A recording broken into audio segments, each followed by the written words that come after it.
Te convidar a sentar, pode ficar à vontade. Você trouxe sua Bíblia essa noite? Trouxe? Se você não trouxe, eu sei que você tem um celular aí que tem Bíblia. E você pode usar ele, tá bom? No mais, quero recebê-los, amém? Que Deus abençoe a todos que estão aqui. Vocês já cumprimentaram quem está perto de vocês aí? Já? Se você não fez isso ainda, olha para o lado, olha para trás, para frente, fala assim: oi irmão, tudo bem? Seja bem-vindo. Seja bem-vindo. Então, eu quero convidar vocês a abrir a Bíblia suas em 1 João, capítulo 1, versículo 1. 1 João, capítulo 1, versículo 1. Encostar. Só encostar. Não, deixa, encostar. 1 João, capítulo 1.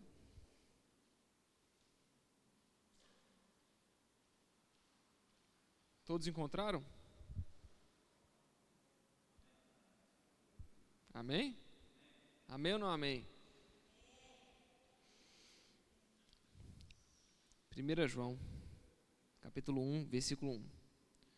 O que era desde o princípio, o que temos ouvido, o que temos visto com os nossos próprios olhos, o que contemplamos e as nossas mãos apalparam, com respeito ao verbo da vida. E a vida se manifestou, e nós a temos visto, e dela damos testemunho, e a anunciamos, a vida eterna, a qual estava com o Pai, e nos foi manifestada. O que temos visto e ouvido anunciamos também a vós outros, para que vós igualmente mantenhais comunhão conosco. Ora, a nossa comunhão é com o Pai e com o seu Filho Jesus Cristo. Essas coisas, pois, vos escrevemos, para que a nossa alegria seja completa. Ora, a mensagem que da parte de Deus temos ouvido e vos anunciamos é esta: Deus é luz e não há nele treva alguma. Se dissermos que mantemos comunhão com Ele e andarmos nas trevas, mentimos e não praticamos a verdade. Se, porém, andarmos na luz como Ele está na luz, mantemos comunhão uns com os outros, e o sangue de Jesus, seu Filho, nos purifica de todo o pecado.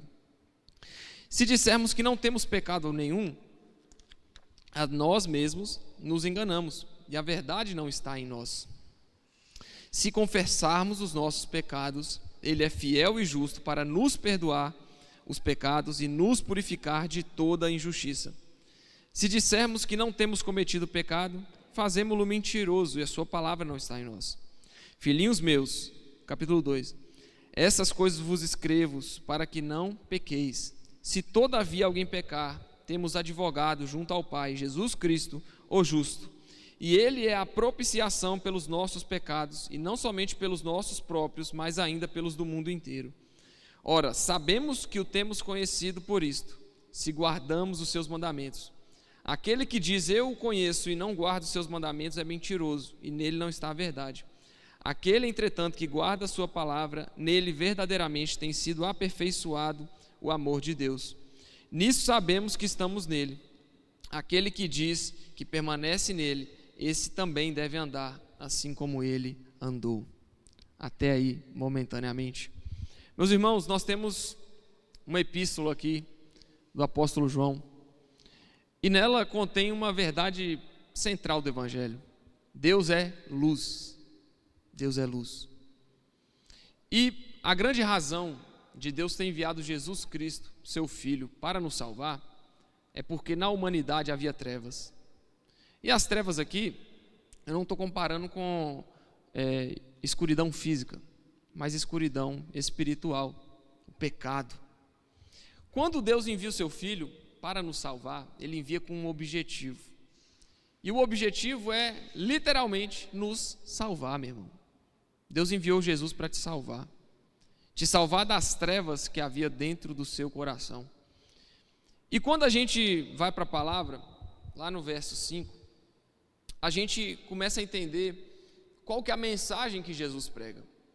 Hoje em dia, muitas pessoas falam muitas coisas acerca de Jesus, só que a mensagem que dele nós temos ouvido, segundo a palavra de Deus e segundo o apóstolo João, é que Deus é luz e não há nele treva alguma.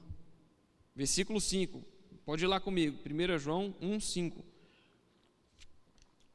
A mensagem que da parte de Deus temos ouvido e anunciamos a vocês, ou seja, João aqui ele está escrevendo para um determinado grupo de pessoas, ele está escrevendo possivelmente para alguma igreja ou para alguns irmãos que estão ali compartilhando da fé no início da caminhada.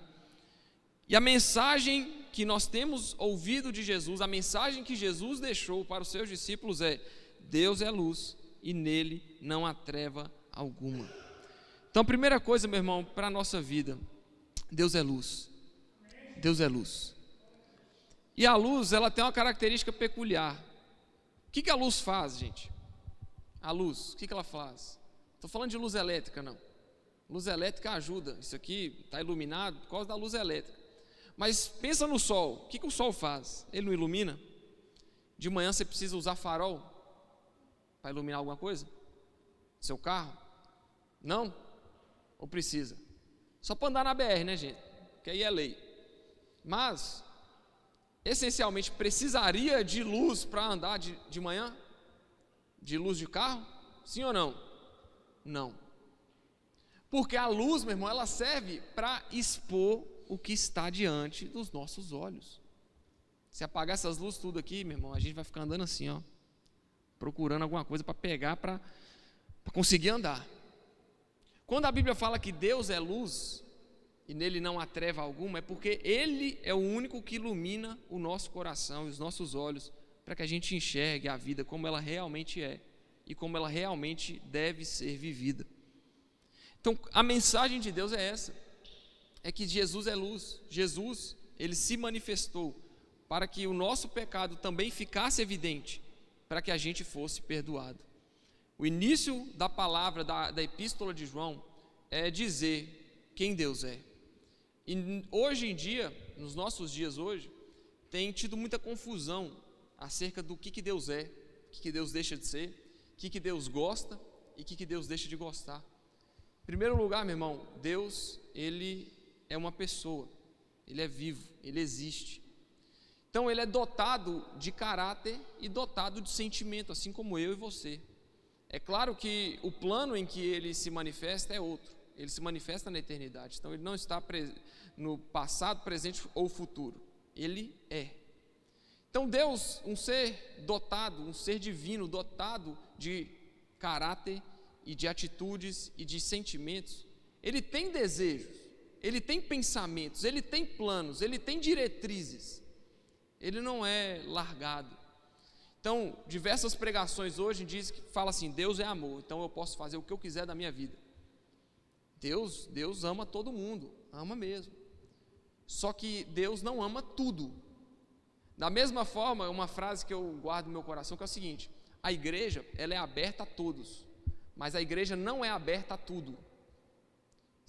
Qualquer um pode entrar na igreja e cultuar e participar do nosso culto público, mas se você entrar aqui, você vai ouvir coisas que vão mexer dentro do seu coração e falar: calma aí, isso aqui não é o que eu penso. Mas se está ligado na palavra, meu irmão, é o que Deus pensa. E é isso que nós viemos fazer, é apresentar o evangelho para todo aquele que crê seja salvo, e entender que você é livre para entrar na igreja, você é livre para participar do culto, mas o seu pecado, ele tem que ser repreendido neste lugar.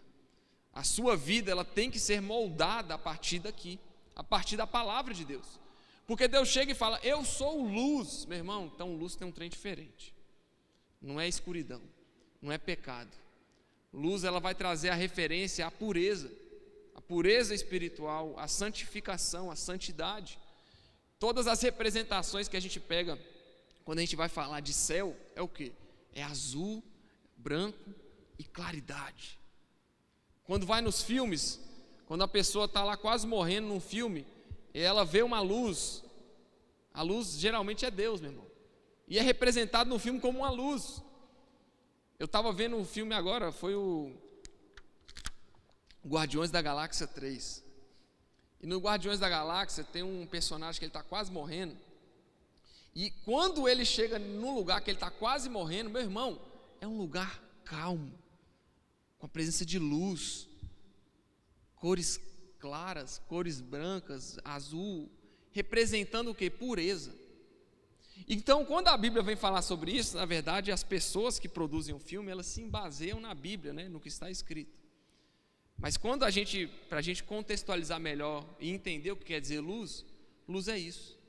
Luz é um local ou algo que promove calmaria, que promove tranquilidade, que promove pureza, que promove santidade. E é isso que Deus promove para a gente. Ele quer que andemos em santidade. Em outras partes da Bíblia, tanto no livro de Efésios como também em 1 Coríntios, a palavra de Deus fala que nós fomos chamados para andar em santidade, para andar em caminhos retos. E também em outro ponto, em Efésios, fala que Deus nos separou para andarmos nas boas obras que Ele de antemão preparou para a gente. Ou seja, Deus nos separa, nos escolhe, nos salva para que andemos em boas obras, para que andemos em santidade. E santidade, Espírito Santo, quando a gente fala de Espírito Santo, quando a gente vai falar de santidade, de luz, a gente está falando de algo que é separado, meu irmão. Então, algo que tem luz, algo que é santo, é algo separado, é algo que foi tirado de um lugar e foi separado para viver de uma forma diferente. Essa é a vida do crente. Essa é a representação da vida que nós temos que seguir, que nós temos que levar. É uma vida de santificação, de santidade, de caminhar na luz. E a luz, meu irmão, quando a gente caminha na luz, a gente não tem medo.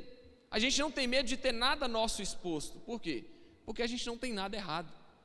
A gente não tem vergonhas para esconder. Por quê? Porque eu entendi que eu sou pecador, mas que em Cristo Jesus o meu pecado é depositado e eu sou perdoado. E nisso eu posso andar na luz. Por quê? Porque a luz, ela evidencia quem eu sou. E se a luz evidencia quem eu sou vai aparecer para os outros. Se eu for santo como Deus é, e andar como Deus anda, e viver como Jesus viveu, então não tem problema de eu andar perto da luz.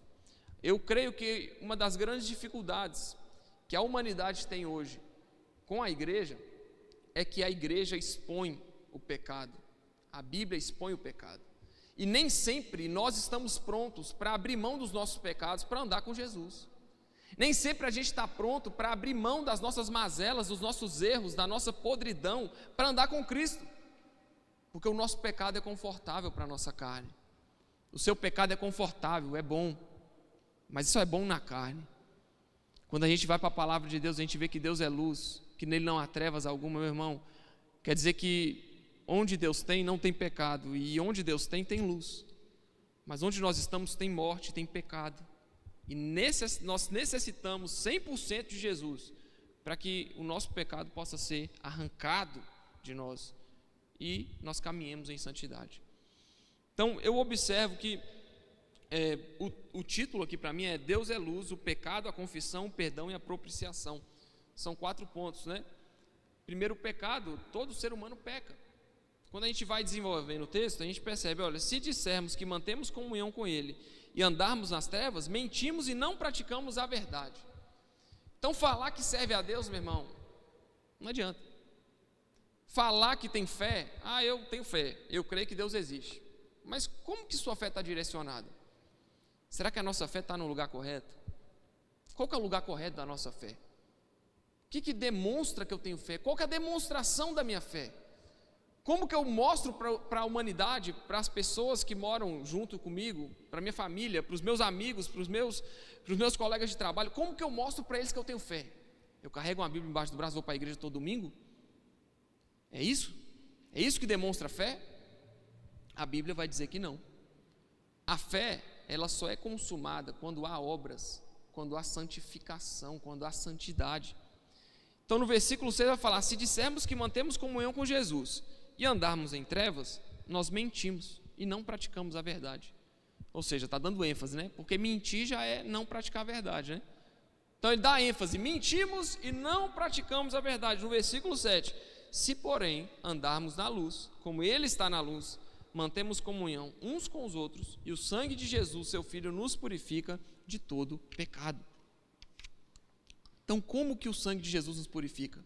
Aqui é importante. Quando andamos na luz. Deus ama a todos, ama? Claro que ama. Mas Ele não ama o pecado de todos. Ele não ama o pecado. Deus é livre, né? Deus deixou a igreja livre para qualquer pessoa entrar. Meu irmão, qualquer pessoa. Mas o pecado dessa pessoa, ela tem que sair no momento que ela entra na igreja e vai ouvir a palavra.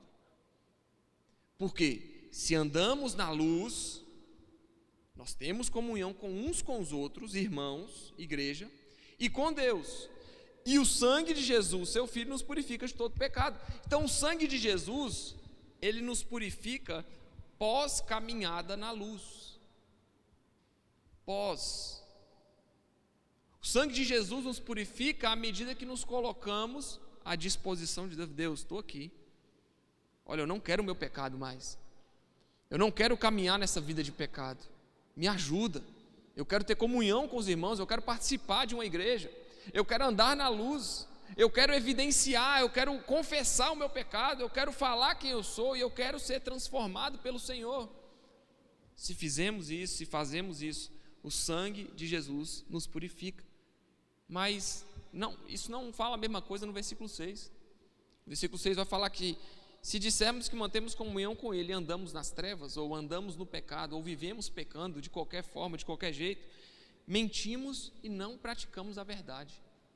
Mas se caminharmos na luz, em santidade, como Ele está na luz, nós temos comunhão uns com os outros, e o sangue de Jesus, seu Filho, nos purifica de todo pecado. Meu irmão, isso é uma promessa maravilhosa para a nossa vida.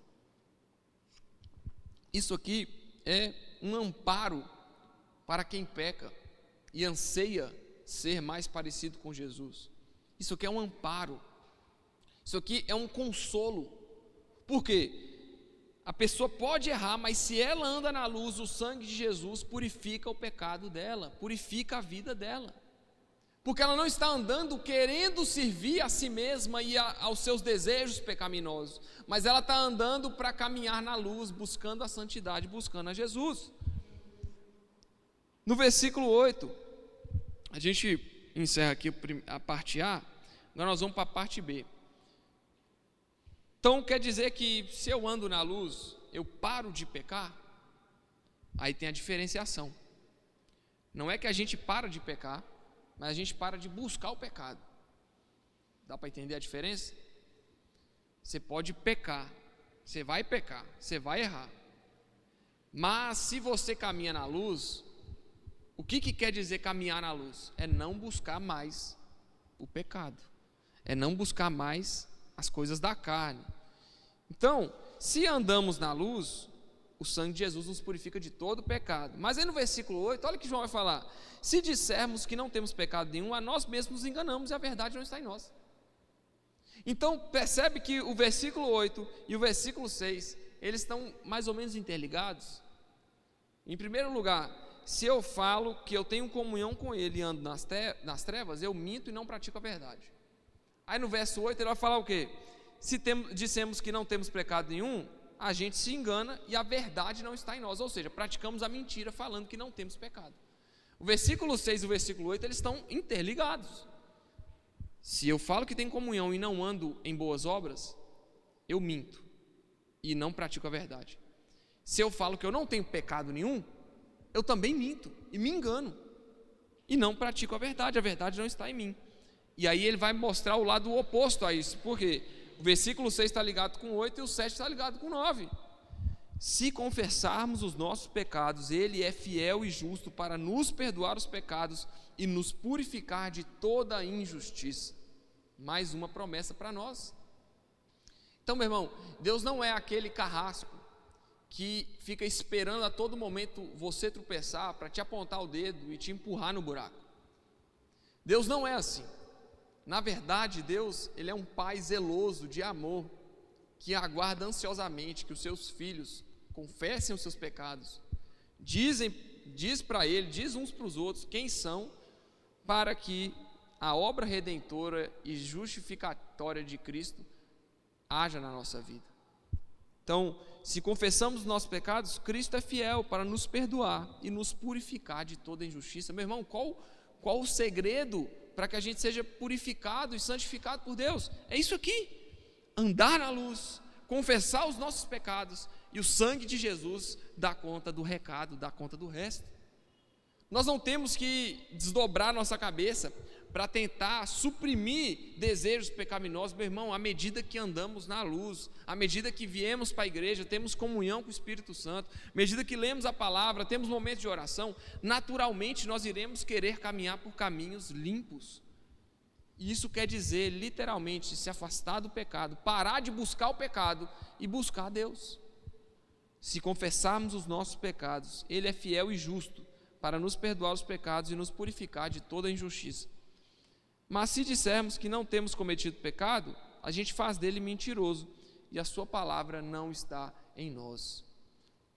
Aí, a gente vai seguir no capítulo 2.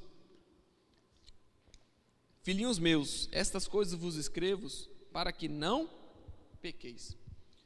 O objetivo de João aqui era que as pessoas não pecassem. Mas ele ia alcançar o objetivo dele?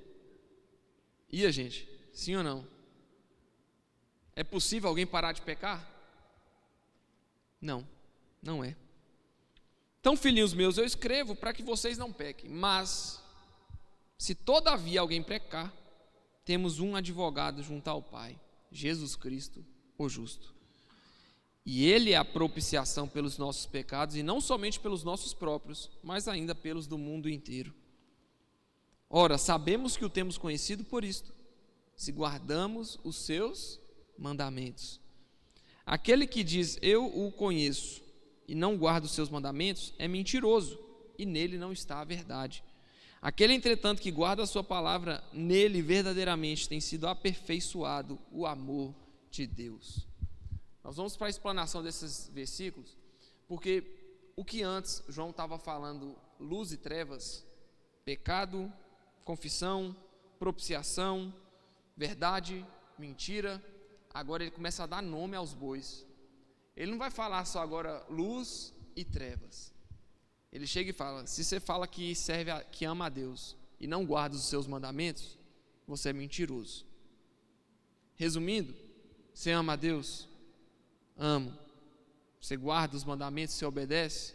Não. Então você está mentindo. Porque o objetivo da fé, meu irmão, é produzir mudança. A fé, ela tem que produzir algo diferente em você. Já pensou a gente falar que é crente e achar que vai ser salvo só por falar, por ser batizado? Já pensou que fácil, irmão? Já pensou que fácil você entrar numa igreja, levantar sua mão e falar, eu aceito o Senhor Jesus, aí confessa seus pecados, fala, eu acredito que Jesus morreu 2000 anos atrás, faz a confissão de fé ali, caminha na igreja, se batiza, mas aí sai daqui da porta, passa a primeira pessoa que te fecha no trânsito, você xinga ela de tudo quanto é nome. Aí chega em casa, você maltrata seus irmãos, seus pais, seus filhos. Aí chega no trabalho, você maltrata seus colegas de trabalho. Isso é uma evidência de fé? Não. Para mim essa pessoa não foi salva. Ela pode declarar que crê em Cristo, mas ela não crê. Por quê? Sabemos que temos conhecido se guardarmos os seus mandamentos, se guardarmos os seus ensinamentos, se a gente andar como ele andou. Aquele que diz eu conheço e não guarda os mandamentos é mentiroso, e nele não está a verdade. E aí ele vai falar, aquele que guarda a sua palavra, nele verdadeiramente tem sido aperfeiçoado o amor de Deus. Então quando a gente fala de amor, Deus é amor, Deus ama a todos, Deus concede oportunidades, Deus amou o mundo. A Bíblia vai falar que Deus amou o mundo de tal maneira que deu o seu Filho unigênito para todo aquele que nele crê não pereça, mas tenha vida eterna. É assim que se manifesta o amor de Deus para a humanidade. Mas o aperfeiçoamento do amor de Deus são para aqueles que praticam os mandamentos. E é aqui que é a diferença. Você quer ter só sido alcançado pelo amor de Deus através da expiação do pecado, através da crucificação de Cristo? Ou você quer que o amor de Deus seja aperfeiçoado em você? Porque se você quiser a segunda opção, vai custar. Mas o custo, meu irmão, ele não se compara ao benefício que você vai receber em troca. Porque o amor de Deus será aperfeiçoado em sua vida, é a melhor coisa que pode acontecer para você. Título nenhum que você conquistar aqui na terra vai se comparar com o aperfeiçoamento do amor de Deus na sua vida e com ser chamado filho de Deus. E nisto sabemos que estamos nele. Aí vai lá no 2,6. Aquele que diz que permanece nele, esse deve andar assim como ele andou. Mais um ensinamento. Como que Jesus andou, meu irmão? Jesus teve certa feita, ele estava diante de algumas pessoas ali, e o pessoal estava tentando incriminar ele, para tentar fazer ele ser ou pego pelos romanos, ou pego pelos judeus. Os fariseus chegaram para ele e falaram assim: Jesus, é lícito dar tributo a César? Aí a gente vai contextualizando, né, historicamente. O judeu estava debaixo do jugo do Império Romano, né? E aí, os imperadores romanos determinavam a cobrança de tributo sobre todo o povo que morava na região. Só que alguns soldados romanos, eles abusavam da cobrança, né? Então, corrupção existe também no passado, né? Assim como existe hoje, existiu também lá muito tempo atrás, já existia corrupção, meu irmão, isso aí não é novo não. Então, quando falava de tributo, de imposto, o pessoal já ficava assim, dependendo do que ele falar, a gente já pega ele aqui agora. Os fariseus chegam: Jesus, é lícito pagar tributo a César?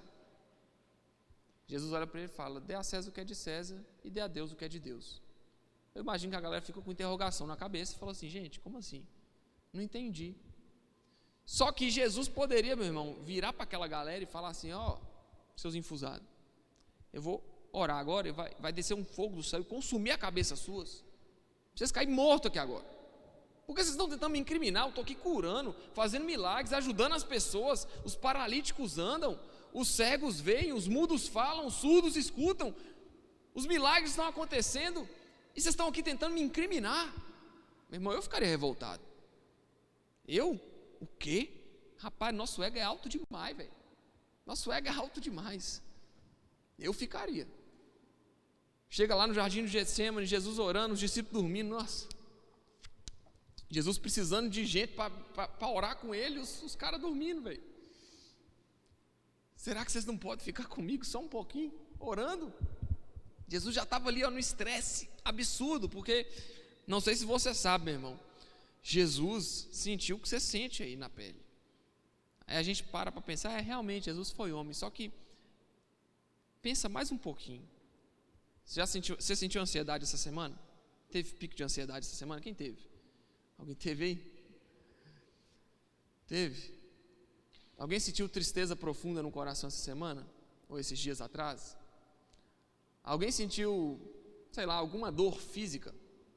Eu vou falar da minha experiência. Eu tive uma subluxação nesse ombro aqui, ó, ombro esquerdo. Meu ombro saiu do lugar e voltou 2 vezes. Rapaz, uma dor absurda. Não parou de doer até hoje. Para tirar a camisa aqui, quando chega em casa, para tirar uma dor, é só para tirar a camisa e botar a camisa, é complicado. Essa dor física aqui, ó, Jesus sentiu também. Mas não só essa, meu irmão. Jesus também ficava triste de ver que os seus amigos, as 3 pessoas que ele tinha escolhido para estar com ele ali no momento da maior provação da vida dele, ele também ficou chateado porque a galera não estava orando com ele. Ele também ficou ansioso. Ele também sentiu o poder da ansiedade na vida dele, quando ele sabia o que ia acontecer com ele, e chega um momento que ele soa sangue, de tanta aflição do que estava acontecendo com ele. Então, olha bem, Jesus, quando a gente fala que Jesus sentiu o que você sentiu, é literalmente, meu irmão, todas as suas dores, Jesus sabe. E aí, quando a gente vai trazendo para o que a gente estava falando, diante da ameaça iminente contra a sua própria vida, Jesus não proferiu palavras de juízo e de morte diante daqueles seus malfeitores. Os soldados chegam para prender Jesus, Pedro pega a espada, né? Normal, a gente seria Pedro, né, meu irmão? Corta a orelha do soldado. Jesus olha para Pedro e fala: tá doido, filho?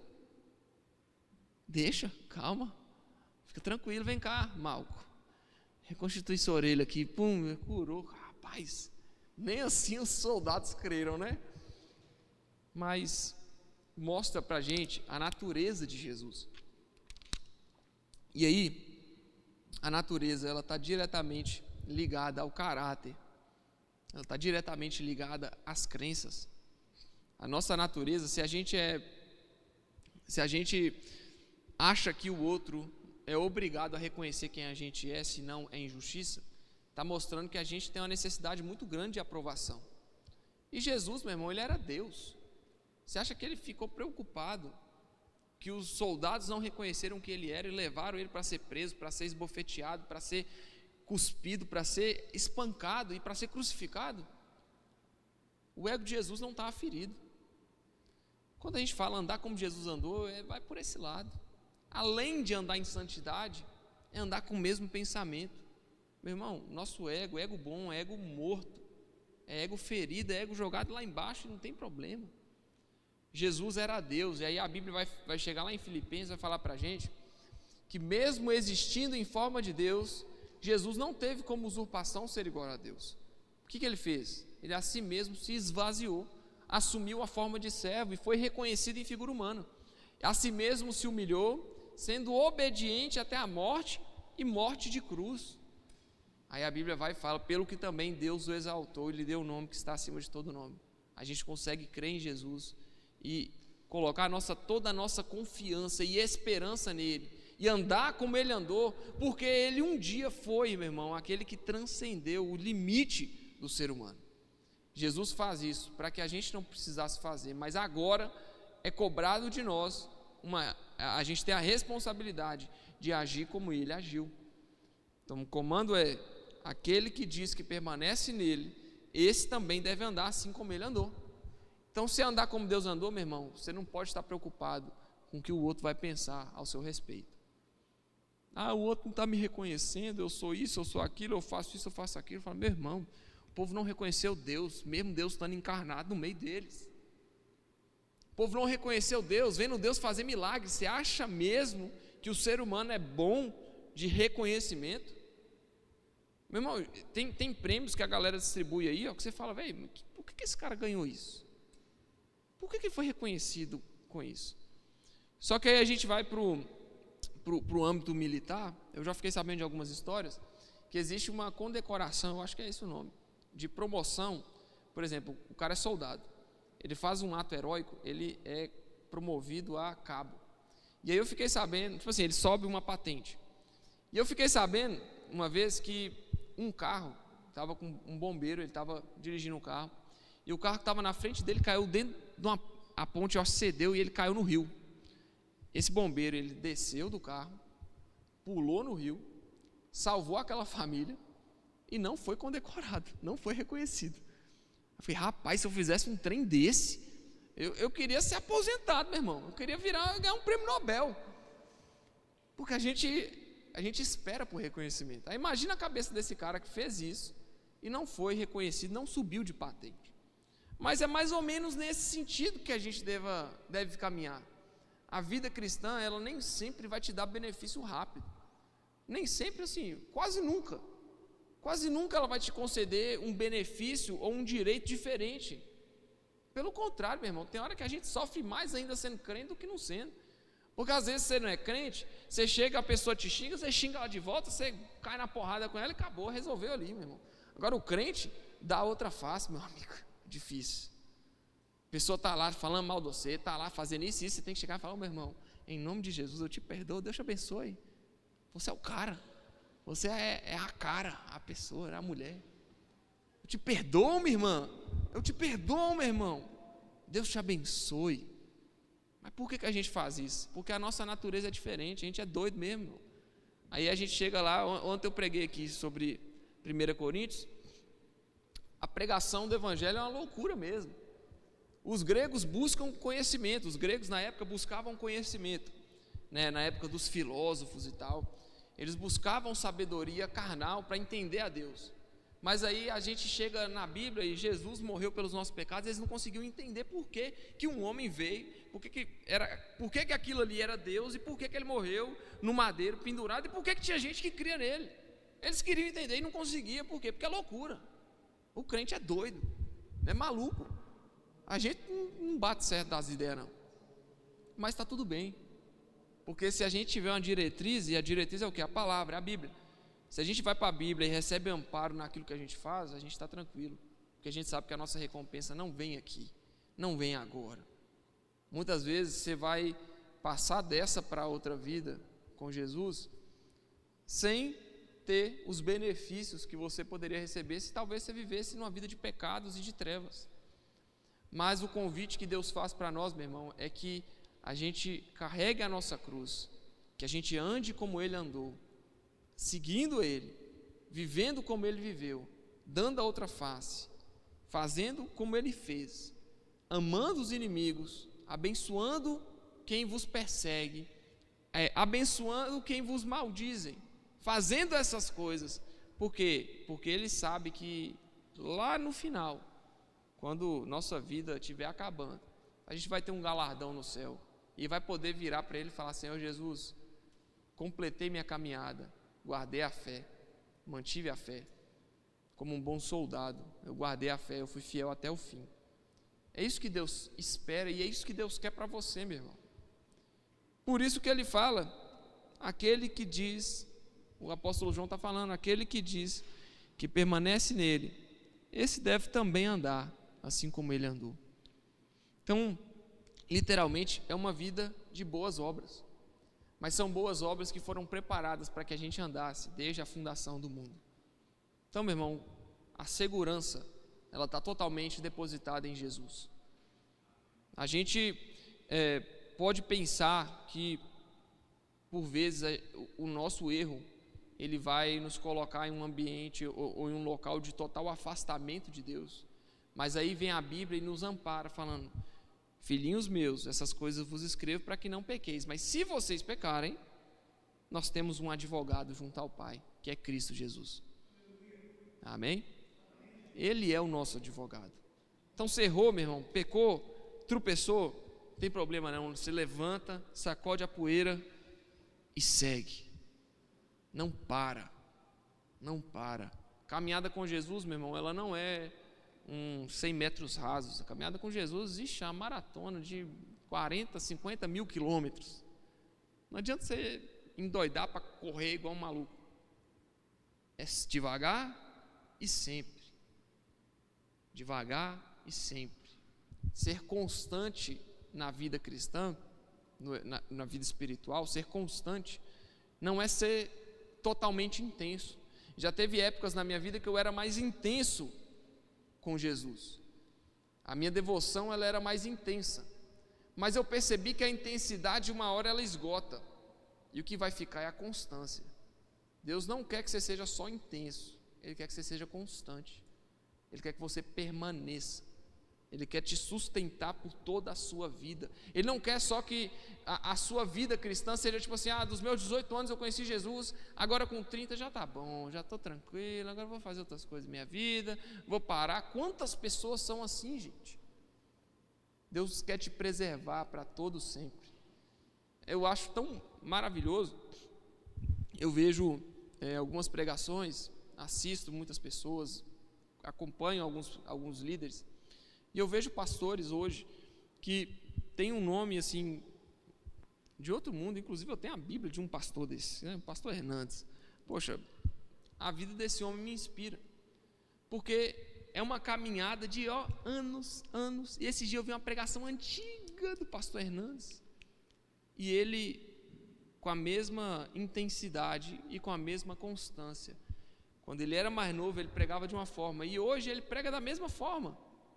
Então a constância, ela foi preservada. Com 40 anos de ministério, é tempo demais, gente. Então vamos falar daqui 30 anos, muitos aqui devem ter dos 20 até os 30, 35 anos, joga daqui 30 anos, como que você vai estar? 35, 40, bota aí, como que vai estar a sua caminhada com Jesus? O poder, a nossa fraqueza física, ela não pode ser um empecilho para que a gente deixe de seguir Jesus e andar como Ele andou. A gente não pode cansar na caminhada, meu irmão. Mas se você cansar, Jesus, Ele é o refrigério, Ele é aquele que nos renova. E é por isso que a gente tem que estar em constante busca e procura pela presença dele, para que o nosso coração ele possa se converter verdadeiramente. Os discípulos, inclusive, tem uma parte que Jesus fala para Pedro, que eu não estou me lembrando agora qual era o contexto, é tão conhecido, mas eu não estou me lembrando. E fala para Pedro que quando Pedro convertesse, Pedro entenderia as coisas que Jesus estava falando. E ali já tinha praticamente quase 3 anos de caminhada com Jesus, e Pedro ainda não tinha se convertido. E Jesus já havia derramado a promessa sobre ele, falado que sobre esta pedra eu edificaria a minha igreja. Bendito és tu, Simão Barjonas, mas você ainda não converteu. Porque a conversão, meu irmão, ela é algo muito sério. Ela não exige só uma mudança de comportamento, mas uma mudança de sentimento, uma mudança de atitude, dentro, interno. Jesus não quer só que você seja limpo por fora, meu irmão, quer te limpar por dentro. Ele quer transformar quem você é por dentro. Ele quer endireitar suas veredas dentro, para que quando você começar a caminhar, você caminhe certo. Porque talvez você vai começar a caminhar, você está caminhando certo ali, tal, mas seu coração não está convencido daquilo, não tem jeito. E aí, é necessário que o nosso coração seja transformado. E aí a palavra de Jesus a Nicodemos, né, ao líder religioso da época, lá em João 3, Evangelho de João capítulo 3, vai falar: Nicodemos, se você não nascer de novo, você não pode ver o reino de Deus. A Nicodemos: mas como, Jesus, que eu vou voltar para dentro do ventre da minha mãe? Não estou falando de nascimento físico. Nascimento físico é impossível que a gente nasça de novo, mas é um nascimento espiritual do nosso coração. Nosso coração, ele por um bom tempo buscou o pecado, mas chega num ponto que a gente se encontra com Jesus, é necessário que aquele momento de pecado, aquelas buscas pelo pecado fiquem para trás. Eu não quero mais buscar o pecado, eu quero buscar a santificação em Deus, porque eu sei que, ainda que eu perca a minha vida, se o meu coração estiver voltado para o Senhor, eu vou ter uma caminhada correta, eu vou herdar a salvação que está prometida para todo aquele que nele crê, amém? Aí a gente vai só seguir no texto aí, no versículo 7, João segue falando, né? Amados, não vos escrevo mandamento novo, senão mandamento antigo, o qual desde o princípio tivesse. Esse mandamento antigo é a palavra que ouvistes.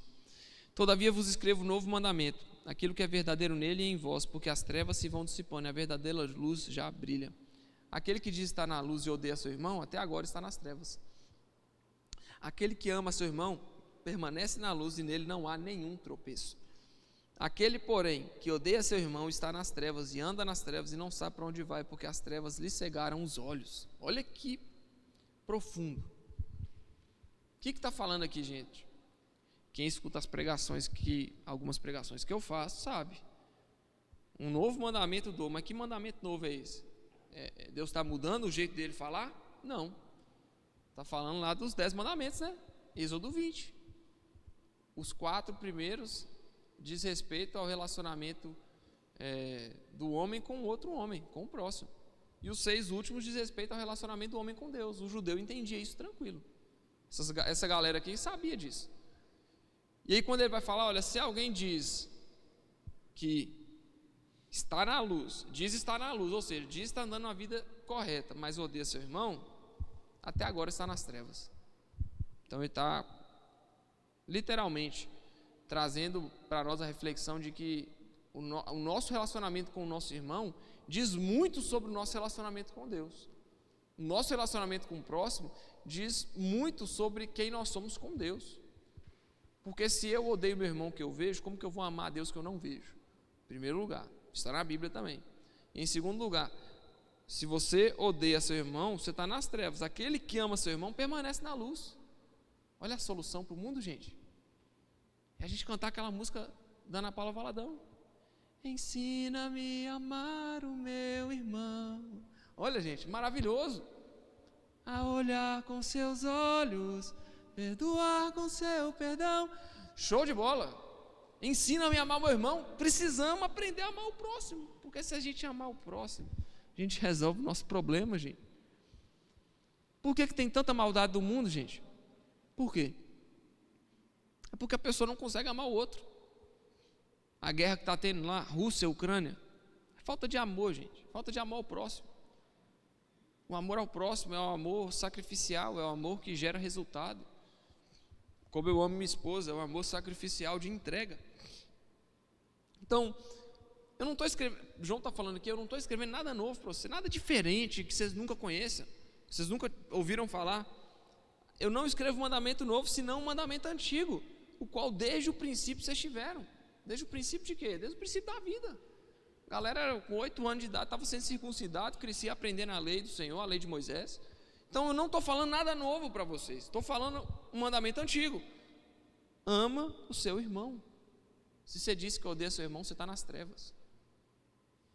E Jesus vai ser ainda mais cirúrgico nisso, quando ele chega e fala: vocês ouviram o que foi dito, não matarás, mas todo aquele que odeia seu irmão sem motivo aparente, já cometeu homicídio contra ele. Ou seja, o ódio, ele não tem nada a ver com a palavra de Deus e com quem Jesus é. Então, se eu digo que estou andando com Jesus e odeio o meu próximo, em primeiro lugar, eu estou sendo mentiroso. Eu não me converti, eu não entendi nada do que é o Evangelho. Porque o sério, a essência do Evangelho é Deus vindo salvar um povo que foi rebelde com ele um tanto de vezes, que blasfemou contra ele um tanto de vezes, e que continua fazendo isso, e ele continua salvando, gente. Dá para entender por que o nosso relacionamento com o próximo é tão importante? Porque no momento que você se ira com o seu próximo, você está assumindo que ele está fazendo algo que ele não deveria fazer contra você. Só que Deus foi o maior, vamos falar, prejudicado com a nossa rebeldia, porque ele precisou ser pendurado no madeiro por causa do nosso pecado. E se Deus fosse olhar dessa forma, ele jamais morreria na cruz, porque ele ia falar assim: eu vou morrer na cruz para salvar um povo que é rebelde, que não vai caminhar comigo. Quantas pessoas estão afastadas da presença de Deus hoje? Muitas. Então, se Deus fosse olhar para isso, ele jamais morreria, ele jamais ia morrer no madeiro. Então, a gente também não deve olhar. Por quê? Qual que é o comando que nós estamos aprendendo desde o início?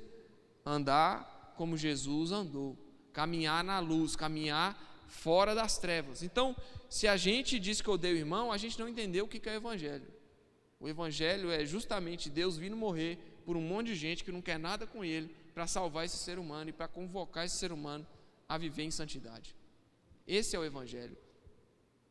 E no versículo 12: filhinho, vos escrevo porque os vossos pecados são perdoados por causa do seu nome. Pais, eu vos escrevo porque conheceis aquele que existe desde o princípio. E jovens, eu vos escrevo porque tendes vencido o maligno. Filhinhos, eu vos escrevi porque conheceis o Pai. Pais, eu vos escrevi porque conheceis aquele que existe desde o princípio. Jovens, eu vos escrevi porque sois fortes e a palavra de Deus permanece em vós e tendes vencido o maligno. E aí no verso 15 não ameis o mundo, nem as coisas que há no mundo. Se alguém amar o mundo, o amor do Pai não está nele. Porque tudo que há no mundo, a concupiscência da carne, a concupiscência dos olhos e a soberba da vida, não procede do Pai, mas procede do mundo. Ora, o mundo passa, bem como a sua concupiscência. Aquele, porém, que faz a vontade de Deus permanece eternamente. Aqui é para a gente fechar. Não ameis o mundo e nem as coisas que há no mundo. Se alguém amar o mundo, o amor do Pai não está nele. Deus ama a todos? Sim? Então vamos ler de novo. Não ameis o mundo nem as coisas que há no mundo. Se alguém amar o mundo, o amor do Pai não está nele. Quer que eu pergunte de novo? Meu irmão, esse discurso, Deus é amor, que não sei o quê, Deus jamais ia falar isso. Meu irmão, vai ler a Bíblia. Deus tem um caráter. Ele não é qualquer um não, meu irmão. Se alguém amar o mundo, o pecado, a busca desenfreada pelos desejos da carne, o amor de Deus não está nele. Deus pode até ter amado essa pessoa, mas ele não está amando ali naquela hora não, viu? Você pode interpretar dessa forma, né? Ou você pode interpretar como literalmente Deus não amar aquela pessoa. Mas vamos nos ater ao que está escrito. Se alguém amar o mundo, o amor do Pai não está nele. Não está. Simples. Então qual que é o comando de João? Não ameis o mundo e nem as coisas que há no mundo. Mundo, aqui a gente não está falando de Deus amou o mundo, né? Como assim? A Bíblia está se contradizendo? Não, de forma alguma. São mundos diferentes, tá bom? Não ameis o mundo aqui, o mundo presente aqui, 1 João 2,15, diz respeito ao pecado que há no mundo, ao pecado, às coisas pecaminosas, alheias à igreja e à Bíblia. Mas o mundo, quando a Bíblia fala, porque Deus amou o mundo de tal maneira que deu seu Filho, o mundo está dizendo aqui, todas as pessoas, sem distinção de raça, de credo, de cor, de personalidade, enfim. Deus amou o mundo, que deu seu Filho para todo aquele que nele crê, não pereça, mas tenha a vida eterna. Ou seja, essa parte Jesus está falando aqui, é uma pregação às pessoas que estavam reunidas ali. Aí tinha samaritano, tinha judeu, tinha não sei quem, tinha povo de outra cidade, de outra região, de outro país, de outra nação. Estava ouvindo ali, Jesus falou: Deus amou o mundo. Deus não amou só o judeu, Ele amou a todos e estendeu a salvação a todo aquele que nele crê, sem distinção de raça. Então, se o grego quisesse crer, poderia e seria salvo. Se o judeu quisesse crer, poderia e seria salvo. Se o samaritano quisesse crer, poderia e seria salvo. Deu para entender? Porque a gente tinha vou só abrir um parênteses aqui para você entender, porque tinha uma crença lá, o povo judeu, que o Messias prometido seria só para eles. O judeu tem essa parada de exclusivista. O judeu é exclusivista, meu irmão. Aí quando chega Jesus pregando para todo mundo, o judeu faz o quê? Não, esse aí não é o nosso Messias, porque o nosso Messias vai vir, vai dizimar da face da terra todos os nossos inimigos e nós vamos ficar aqui de boa, só a nação judaica. Mas não é bem assim, né? Eu sou mineiro, né? Tem gente aí de vários estados, países que seguem a Jesus e promovem a fé e falam da fé. Então a salvação não ficou restrita só ao judeu. Por isso que o judeu chegava lá e não entendia, não acreditava no que Jesus estava falando. Mas quando Jesus chega lá em João 3,16, falando porque Deus amou o mundo, ele está se referindo ao mundo sem distinção de raça. Ele está se referindo às pessoas. Então Deus amou o judeu, Deus amou você, mineiro, brasileiro, Deus amou o gentil, Deus amou o grego, Deus amou o samaritano, Deus amou todo mundo. Todo o mundo sem distinção. E aqui está falando de mundo no sentido de pecado. E aí, no verso 16, porque tudo que há no mundo, então, o que há no mundo? João não vai chegar e só falar assim, o mundo é do mal. Ele vai dar nome aos bois, mais uma vez. Porque tudo que há no mundo, o que há no mundo? Concupiscência da carne, que é o quê? O desejo desenfreado de satisfazer as suas vontades. Concupiscência dos olhos, o desejo desenfreado de satisfazer os seus olhos, aquilo que você vê. E a soberba da vida, meu irmão, essa palavra é difícil, né, velho? Soberba da vida, achar um significado para isso aqui. Deixa eu pegar um outro. Ô Vaz, como é que está aí na sua Bíblia, Vaz? NVT.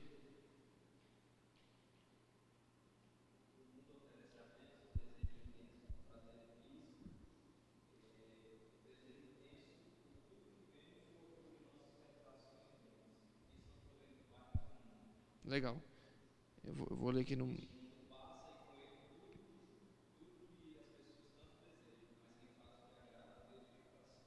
Glória a Deus. Então, 1 João 2, 16, né? Então, igual está ali, ó, vai ser mais, eu acho que vai dar para a gente entender melhor. Porque o mundo oferece, o que o mundo oferece? Aqui está falando, o mundo oferece, né? As coisas que há no mundo. Apenas o desejo intenso por prazer físico, o desejo intenso por tudo o que vemos e o orgulho de nossas realizações e bens. Então está falando de pecado físico, de satisfação no corpo físico. Está falando desejo intenso por tudo o que vemos, cobiçamos com os nossos olhos, e orgulho de nossas realizações, soberba da vida. Soberba da vida e orgulho de nossas realizações, eu imagino que seja um orgulho maligno, de se achar o melhor que todo mundo. Então, essas coisas não provêm do Pai, mas do mundo. E este mundo passa, e com ele tudo o que as pessoas tanto desejam. Mas quem faz o que agrada a Deus, vive para sempre. Glória a Deus. Então, meu irmão, o que você pode tirar de reflexão para a sua vida hoje? É que a sua vida ela é muito curta para você desperdiçá-la vivendo em caminhos pecaminosos, em caminhos escuros, em trevas. Pensa, você vai viver aí em torno de 70, 80, 90 anos aqui na Terra. A expectativa de vida do brasileiro é 74 anos, eu acho, 73, por aí, 74. Olha para você ver, gente, 74 anos eu já vivi um terço do que eu vou viver, praticamente, segundo o censo.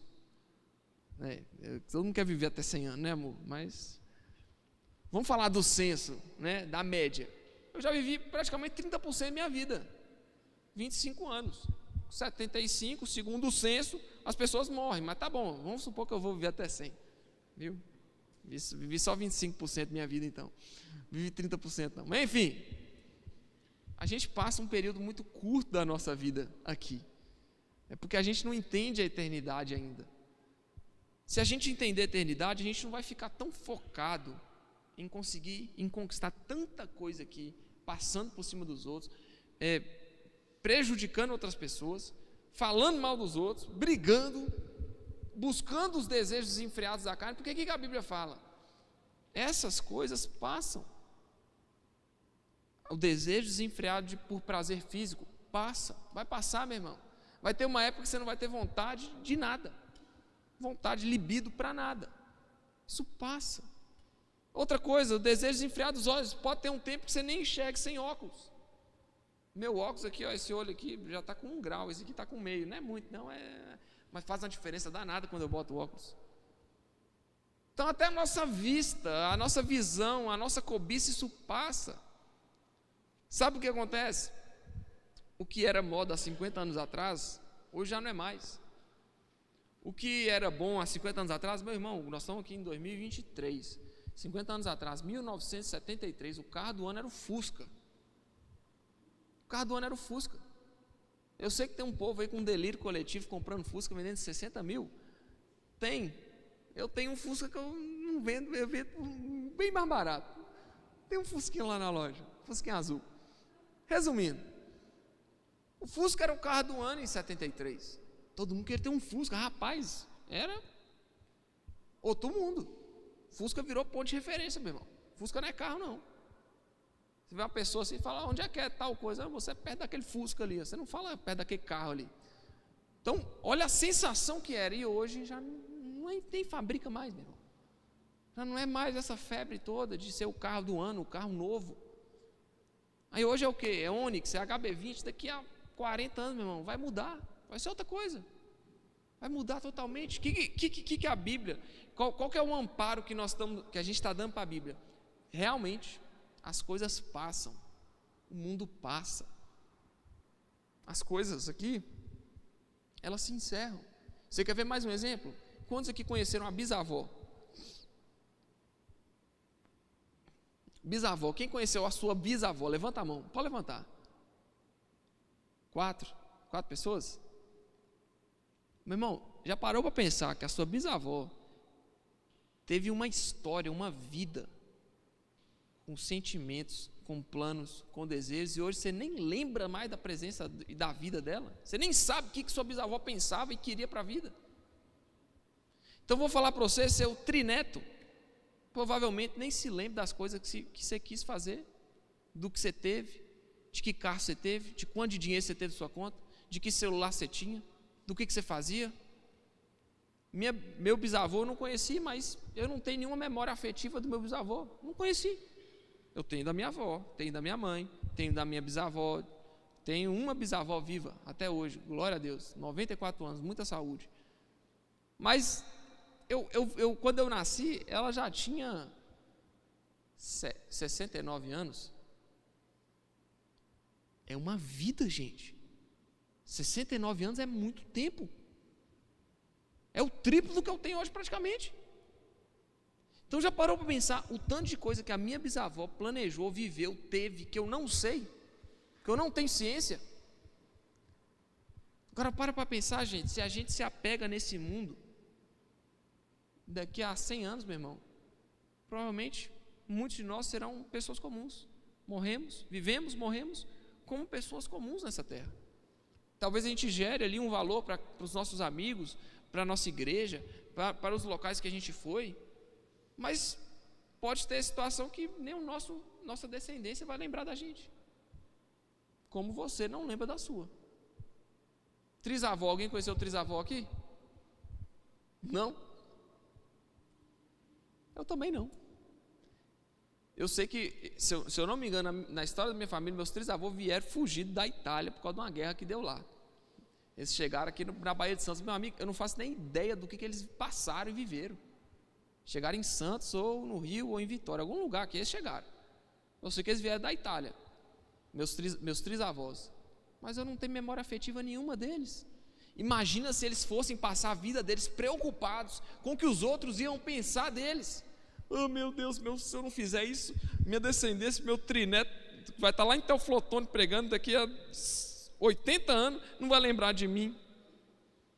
Meu irmão, às vezes o esforço que a gente faz para conseguir coisas no físico, ele não vale a pena, é em vão.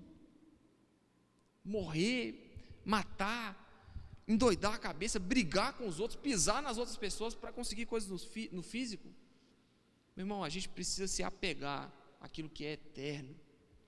Não estou falando que você não tem que ter ideal na sua vida, que você não tem que ter planejamentos.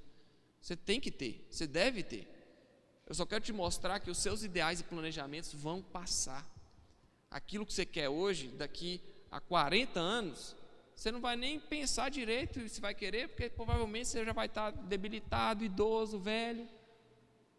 Olha para você ver, minha bisavó, ela tem um iPhone 7. Para ela é a melhor coisa do mundo. Um iPhone 7, eu tenho 13 aqui. Tem gente que tem um 15 mil reais no telefone. Eu acho que eles vão aumentando à medida que vai subindo o número aqui, eles vão aumentando os zeros para frente, né? iPhone 14, 14 mil, iPhone 15, 15 mil, iPhone 16, 16 mil. Daqui a pouco é um Celta, né? Um iPhone é um Celta. Daqui a pouco está quase o preço de um carro, mas tá bom. Resumindo, se eu chegar para minha avó e dar um iPhone 15 Pro Max para ela, meu amigo, o que você acha que ela vai fazer com ele? Nada. Ela tem uma ferramenta que hoje é muito cobiçada, mas para ela não faz tanta diferença. Ela já viveu a vida, já está tranquila, aquilo já não faz parte da caminhada dela, da vida dela.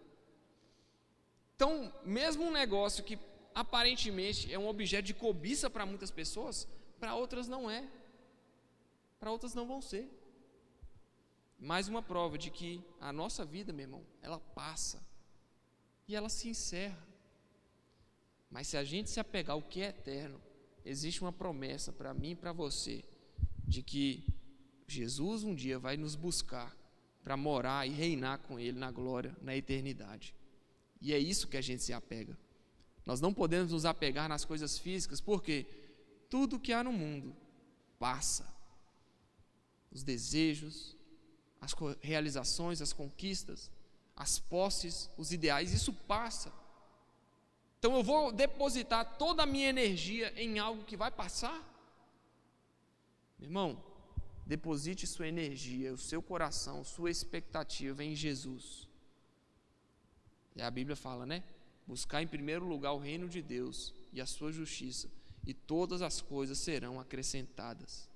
Busque a Deus, busque as suas realizações pessoais, busque aquilo que você tem para a sua vida, busque aquilo que você quer conquistar, de construir sua família, de fazer suas coisas, mas não se esqueça que o principal é Jesus.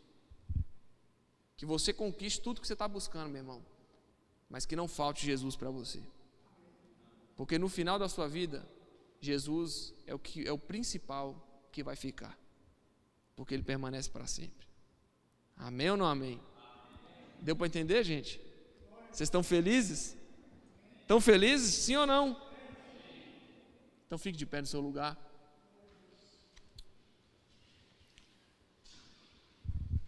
Nossa expectativa está no Senhor, meu irmão. O mundo passa, tudo passa. Só para você ter ideia, antigamente, né, o Império Romano construiu estradas e estradas, né, a infraestrutura, ela vem de muito tempo, né, vem desde o Império Romano. Entretanto, os meios de locomoção, eles mudaram muito. Antigamente eles andavam o quê? A pé, de cavalo, charrete, camelo. Hoje a gente tem carro, até mesmo no Egito, lá o pessoal anda de camelo, eu acredito porque quer, né? Só como uma forma de celebrar a cultura do Egito. Mas eles conseguem andar de carro lá, tem carro, tem tranquilo. Então as coisas estão em constante evolução, mas o Senhor Jesus, Ele é o mesmo ontem, hoje, para sempre. Então a sua vida, meu irmão, ela tem que estar voltada para a eternidade. O Senhor Jesus deseja que o seu coração busque a eternidade, busque as coisas que são eternas. Então, no momento que alguém chegar, falar mal de você, ou te oprimir de alguma forma, você vai chegar para essa pessoa e falar: meu irmão, em nome de Jesus eu te perdoo, que Deus te abençoe, porque eu não estou aqui querendo satisfazer o meu ego, porque isso aqui passa, mas a única coisa que não passa é Jesus, e com Ele eu quero estar firme. Então, eu estou fazendo isso com você porque eu quero agir como Jesus agiu, eu quero andar como Jesus andou. Essa é a minha meta, é para isso que eu vivo. Que você possa ser encorajado a caminhar em santidade com o Senhor Jesus. Amém? Vocês estão felizes? Você quer cumprimentar quem está perto de você e dar um abraço nessa pessoa? Se você não quiser, faz da mesma forma, irmão. Fala assim: Deus te abençoe. Seja bem-vindo. Amém? Nós estamos muito felizes de estar aqui mais um sábado. Que a palavra do Senhor possa invadir seu coração e transformar quem você é. Porque, meu irmão, coisa boa é a gente ser moldado pelo Evangelho, ser conhecido e convencido pelo Espírito Santo a andar em santidade. Coisa boa, coisa boa. Eu me lembro quando isso aconteceu comigo, e eu me lembro que desde de lá para cá, todos os dias eu sou confrontado e convencido. Todos os dias o Senhor transforma alguma coisa em mim. Não tem nada que não precise ser transformado. Sempre tem algo que precisa ser mudado. E que você possa alcançar esse local onde Deus fala ao seu coração e você é moldado à medida que Ele se revela a você. Amém? Quero orar por você e queria cantar uma canção só com teclado aqui. Amém? Você pode curvar sua cabeça. Senhor Jesus, muito obrigado, Deus. Nós queremos clamar por sua presença neste lugar. Nós queremos clamar, Pai, pela sua palavra e pelo seu poder. Senhor Jesus, nós buscamos, Pai, tantas coisas que perecem, tantas coisas que passam, mas nesse momento, Deus, nós não queremos nada disso. Nós queremos a sua presença. Nós queremos buscar a sua presença, Deus, sua manifestação de poder, de glória. Que o Senhor possa nos convencer, Deus. Que o Senhor possa nos convencer, Deus. Senhor Jesus, venha transformar o nosso coração, o nosso caráter. Transforme o nosso caráter, Deus. Nós somos tão dependentes do Senhor. Nós não queremos, Pai, chegar num momento da nossa vida e ver que o que fizemos foi em vão, porque não preservamos o mais importante, que é a sua presença. Nós não queremos, Jesus, chegar num momento na nossa história, na nossa caminhada, em que a gente olhe para trás e se arrependa de não ter te buscado mais, e se arrependa de não ter se entregado antes na sua presença. Senhor Jesus, nós pedimos, seja conosco, Pai, convença o nosso coração, nos leva, Pai, a um ambiente de arrependimento, nos leva a um local onde o nosso coração ele é moldado por sua presença. Nos leve, Jesus, leva o nosso coração cativo, Senhor, leva o nosso coração cativo até a sua presença. Nós queremos estar em suas mãos, nós anseiamos, Pai, estar nas suas mãos, no seu cuidado, no seu zelo. Nós anseiamos, Jesus, porque as coisas passam, a nossa vida vai passar. Nós hoje pensamos de uma forma, amanhã nós vamos pensar de outra. Nós hoje temos coisas e amanhã nós teremos outras coisas. Mas a única coisa que nós não podemos perder, Pai, é a sua presença. É o principal para cada um que está aqui, Senhor. Por isso, Espírito Santo, nós pedimos a Ti que a sua presença possa inundar os corações, que a sua presença possa convencer cada um que está aqui. Nos convença, Senhor, a caminhar em santidade, caminhar em santificação, caminhar sendo luz, Pai, para esse mundo tão perverso e tão caído que é o nosso. Nos ensina a ser luz, Pai, como a sua própria palavra nos instrui, que somos luz. E se a luz não estiver num local de referência, ela não adianta. Nos leva para esse local, Deus, onde a gente é luz, onde a gente ilumina, onde a gente influencia, onde a gente fala da sua palavra, fala da verdade, sem ideologia, Senhor. Nos leva para esse ambiente. Nós queremos preservar a verdade da Escritura Sagrada. Nós não queremos profanar a sua palavra, Deus, usando ela para o nosso próprio prazer, usando ela para a nossa própria conquista.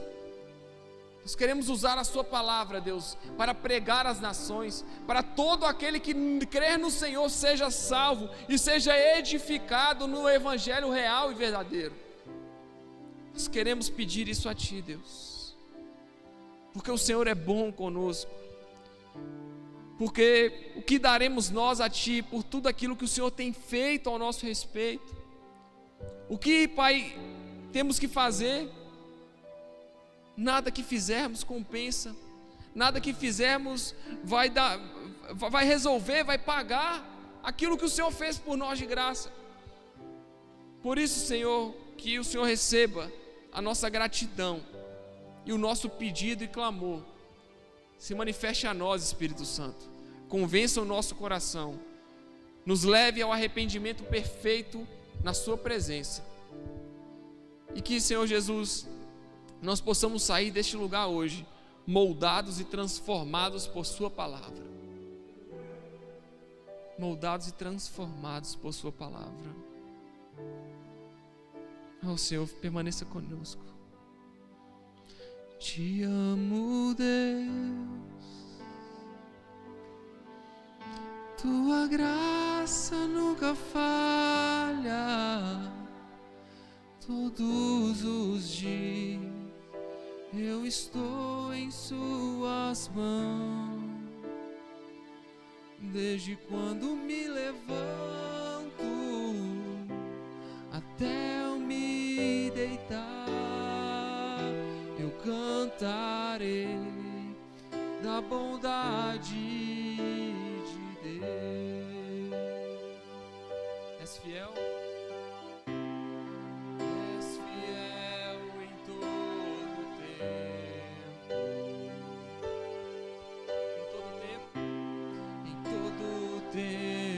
Tu és tão bom, com todo o fôlego que tenho, eu cantarei da bondade de Deus. Sua bondade me seguirá, sua bondade me seguirá, me seguirá. Sua bondade me seguirá, Senhor. Eu me rendo a Ti, te dou o meu ser, entrego tudo a Ti. Sua bondade me seguirá, Senhor.